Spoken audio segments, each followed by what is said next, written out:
আসসালামু আলাইকুম। আমি ডক্টর সাইমা আহমেদ রিমি। চর্ম এবং যৌনরোগ বিশেষজ্ঞ হিসেবে বর্তমানে কর্মরত আছি Shaheed Suhrawardy medical college and হসপিটালে। আজকে কথা বলবো একটি অত্যন্ত কমন চর্মরোগ নিয়ে, যেটি সবার কাছে মেচতা নামে পরিচিত। মেচতা কিংবা মেলাজমা ত্বকের এমন একটি সমস্যা যেটি একবার হলে সহজে দূর হতে চায় না। এটি সাধারণত কালো কিংবা বাদামি কালারের ছোপ ছোপ দাগ, যেটি সাধারণত দেখা যায় গালের উপরিভাগ, কারো কারো ক্ষেত্রে নাক কিংবা কপালের দুধারেও দেখা যেতে পারে। আমাদের যারা রোগীরা আছে তারা ঠিক অনেক সময় জানে না যে কি কারণে তার মেচতা হচ্ছে কিংবা আদৌ কোনো কারণ আছে কিনা।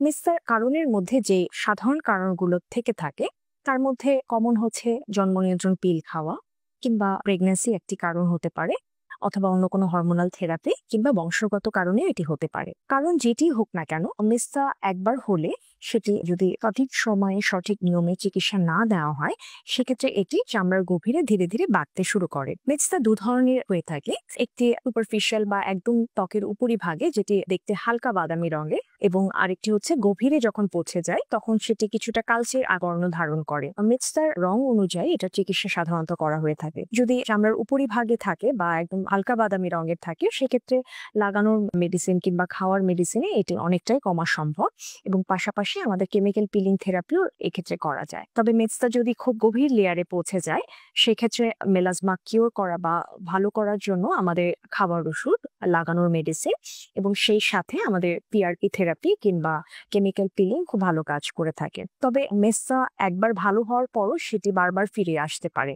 সেজন্য প্রয়োজন সর্বসময় সঠিক পরিমাণে সানব্লক বা সানস্ক্রিন ইউজ করা, এবং সানস্ক্রিনটা অবশ্যই হতে হবে আমাদের পেশেন্টদের স্কিনের ধরন অনুযায়ী, এবং সেটা একটি ব্রড স্পেকট্রাম বা ভারী কাভারেজে সানব্লক হতে হবে, এবং সেটা অবশ্যই রিঅ্যাপ্লাই করতে হবে।